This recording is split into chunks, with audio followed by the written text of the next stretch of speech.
नमस्कार। देवरिया की आवाज रेडियो केसरी से प्रस्तुत है स्थानीय हालचाल। पहले मुख्य हालचाल।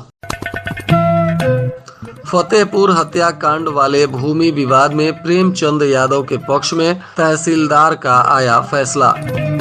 मेडिकल कॉलेज में सिंगल डोनर प्लेटलेट्स की होगी व्यवस्था। शतचंडी महायज्ञ के लिए निकाली गई भव्य कलश यात्रा। किसानों को जागरूक करने के लिए जिलाधिकारी ने किया जागरूकता रथ रवाना। क्रॉप कटिंग कार्यक्रम का डीएम ने किया शुभारंभ।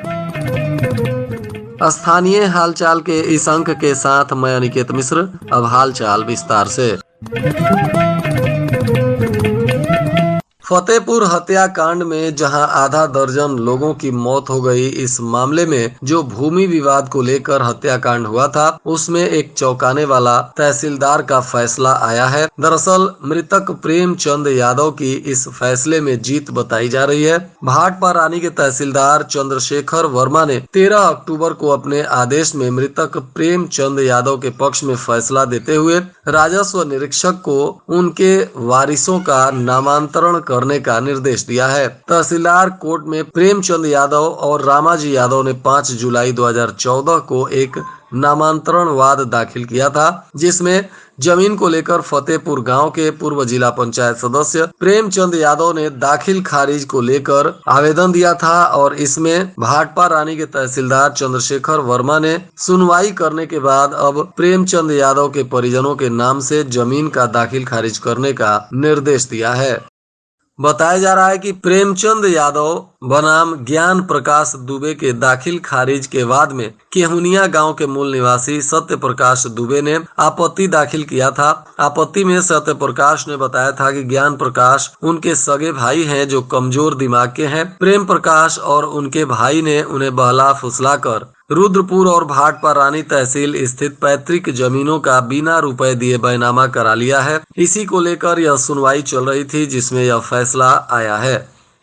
महर्षि देवराहा बाबा मेडिकल कॉलेज के ब्लड बैंक में और सुविधा बढ़ाई जा रही है। यहाँ सिंगल डोनर प्लेटलेट्स की सुविधा शुरू करने की कवायद शुरू कर दी गई है। इसके लिए ट्रांसफ्यूजन कमेटी प्रस्ताव का मंजूरी मिल गया है। इस व्यवस्था के चालू होने से डोनर से जरूरत के मुताबिक केवल प्लेटलेट्स ही लिया जाएगा, पूरा ब्लड निकालने की आवश्यकता नहीं होगी। मेडिकल कॉलेज की ट्रांसफ्यूजन कमेटी की बैठक में यह प्रस्ताव रखा गया था, जिसकी स्वीकृति मिल गई है। इसके शुरू हो जाने से डोनर के ब्लड की स्क्रीनिंग अच्छी तरह से हो जाएगी।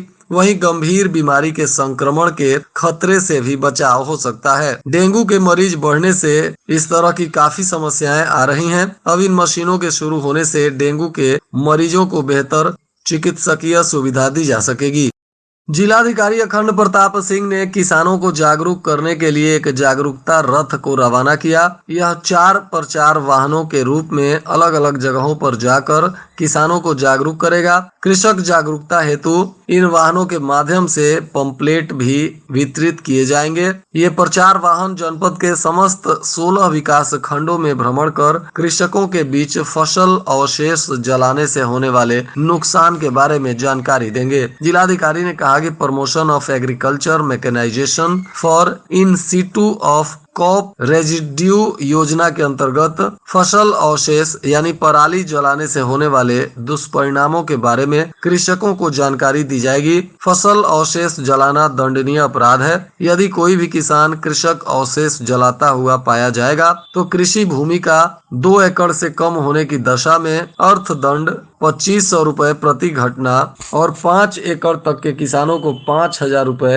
प्रति घटना अर्थदंड के रूप में वसूल किया जाएगा। साथ ही अन्य कई तरह के किसानों से संबंधित संचालित योजनाओं का लाभ भी ऐसे किसानों को नहीं मिल सकेगा। भाटपा रानी के अजोरिया स्थित काली मंदिर पर शतचंडी महायज्ञ का शुभारंभ हो गया। इससे पहले रविवार को यहां भव्य हाथी, घोड़े और बैंड बाजों के साथ कलश यात्रा निकाली गई थी, जिससे गांव और क्षेत्र के सैकड़ों महिला, पुरुष और युवा युवतियों तथा बालकों ने भक्ति भाव से इसमें हिस्सा लिया था। कलश यात्रा के दौरान पूरा माहौल भक्तिमय दिखाई दे रहा था। चारों तरफ जय माता दी और हर हर महादेव के जयकारे गूंज रहे थे।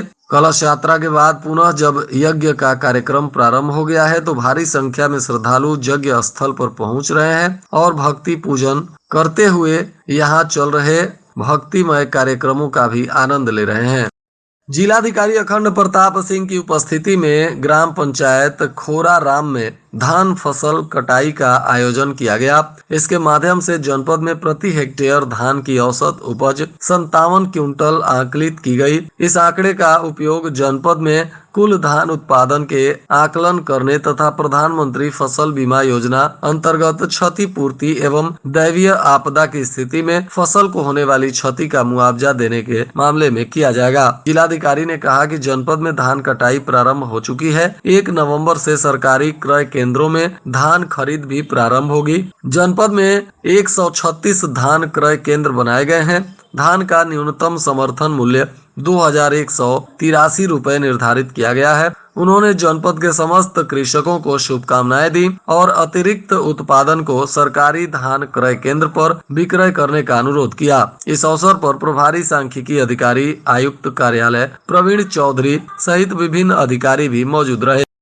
जिलाधिकारी अखंड प्रताप सिंह ने खोरा राम के सतई टोला स्थित प्राथमिक विद्यालय में औचक निरीक्षण किया। साथ ही उन्होंने छात्रों से सीधा संवाद किया और सामान्य ज्ञान तथा गणित से जुड़े सवाल भी किए। डीएम ने बच्चों की क्लास भी ली और गणित के सवाल हल करने के तरीके बताए। जिलाधिकारी ने बच्चों को पढ़ाई का महत्व भी बताया और पढ़ने के लिए प्रेरित भी किया। प्रधानाध्यापक विनोद कुमार यादव ने जिलाधिकारी को अवगत कराया कि विद्यालय में कुल 50 विद्यार्थियों का नामांकन है, जिसमें 2 सहायक अध्यापक एवं 1 शिक्षा मित्र तैनात हैं। डीएम ने उपस्थिति पंजिका का अवलोकन किया और मिड डे मील विषय में भी बच्चों से जानकारी ली। डीएम ने कायाकल्प के अंतर्गत हुए कार्यों की गुणवत्ता पर भी संतोष व्यक्त किया। पंचायत चुनाव के एन मौके पर प्रशासक के तौर पर काम के दौरान जिले में जमकर बजट का बंदरबाट करने की आशंका सामने आई है। डीएम के आदेश पर जांच भी की जा रही है। 5 खंड विकास अधिकारियों के मनमाने तरीके से ग्राम पंचायत सचिवों की मिली भगत से धन खर्च करने का मामला सामने आया है। इसकी शिकायत मिलने पर प्रशासन ने जांच शुरू कर दी है। अब विकास खंड के अधिकारियों से खर्च किए गए धन का ब्यौरा तलब किया गया है, जिससे 5 बीडीओ पर कार्रवाई की तलवार लटक रही है। जिलाधिकारी ने इस मामले की रिपोर्ट हर हाल में 1 सप्ताह के भीतर देने को कहा है। इसके लिए 5 एडीएम को जिम्मेदारी भी दी गई है। विभागीय सूत्रों की बातों पर गौर करें तो अभी तक की जांच के दौरान गड़बड़ियां सामने आई हैं। बताया जा रहा है कि 11 करोड़ रुपए खर्च किया गया है, जिसमें तरकुलवा रामपुर कारखाना, देसही देवरिया और देवरिया सदर शामिल है। इसमें पथरदेवा के 76, देवरिया सदर में 96, रामपुर कारखाना में 62, देसही देवरिया में 54 गांवों का कार्य सामने आया है। वहीं लार ब्लॉक के संजान गांव में रामलीला समिति के तत्वाधान में राम सुग्रीव की मित्रता, बाली वध और लंका दहन का जीवंत मंचन किया गया। लीला में हनुमान जी श्री राम जी को अपना राजा सुग्रीव से मित्रता कराते हैं। सुग्रीव भगवान राम को अपने भाई बाली के बारे में बताता है, जिसके बाद भगवान राम बाली का वध करने की बात करते हैं। इन तमाम प्रसंगों पर लोगों ने जमकर भक्ति भावना के साथ आनंद लिया। शहर से जाम की समस्या से निजात मिलने को लेकर बसों को बस स्टैंड से 2 किलोमीटर दूर भेज दिया गया था, पर निजी बस संचालकों ने पैतरा बदल दिया। ऑटो और ई रिक्शा चालकों के जरिए सवारियों का सौदा करवा रहे हैं। आधी अधूरी तैयारी के चलते लोगों की दुश्वारियां कम नहीं हो रही हैं। कुछ नियम और कायदे तो कुछ ही दिन चल पाए और धड़ाम हो गए। लोगों की समस्याएं जस की तस बनी हुई हैं। शहर के बस स्टेशन के पास 2 माह पहले निजी बसें लगती थीं। अब इन बसों को सलेमपुर जाने वाले के लिए रुद्रपुर मोड़ और गोरखपुर जाने वालों के लिए ओवर ब्रिज के पास खड़ा करने का निर्देश दिया गया है। वहीं ई रिक्शा चालकों को यह निर्देश है कि किसी भी हाल में सिविल लाइन पर नहीं चलेंगे, पर जमीनी हकीकत कुछ और ही बयां कर रही है। जिला प्रशासन को इस पर फिर से अनुसंधान करते हुए काम करने की आवश्यकता है। बरहज नगर के पुरानी संगत पीठ उदासीन आश्रम से शरद पूर्णिमा और गुरु पर्व पर भव्य शोभा यात्रा निकाली गई। इसमें श्रद्धालुओं की भीड़ काफी उमड़ पड़ी थी। शोभा यात्रा में राधा कृष्ण और भोले भंडारी के नृत्य का भी लोगों ने आनंद उठाया।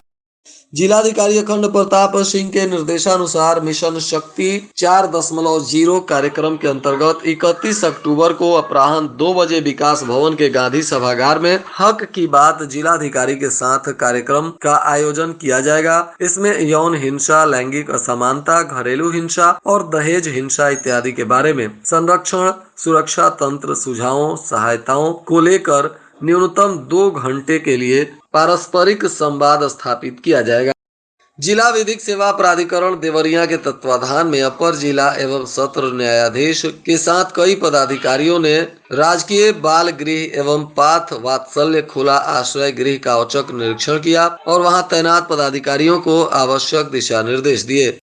बरहज रेलवे स्टेशन परिसर में चारों ओर गंदगी का अंबार दिखाई दे रहा है। स्टेशन की दीवारों पर पान के पीक और फैली गंदगी के कारण यात्रियों को असुविधा हो रही है। अधिकारी इसकी सूझ नहीं ले रहे हैं। बरहजिया ट्रेन के आवागमन के समय स्टेशन परिसर में यात्रियों की काफी भीड़ होती है। दूर दराज से आए लोग प्लेटफॉर्म पर घंटों ट्रेन का इंतजार करते हुए देखे जाते हैं। हालांकि परिसर में बेंच से लगाए जगह जगह गंदगी फैली हुई है, जहां मक्खियां भी मंडराती रहती हैं।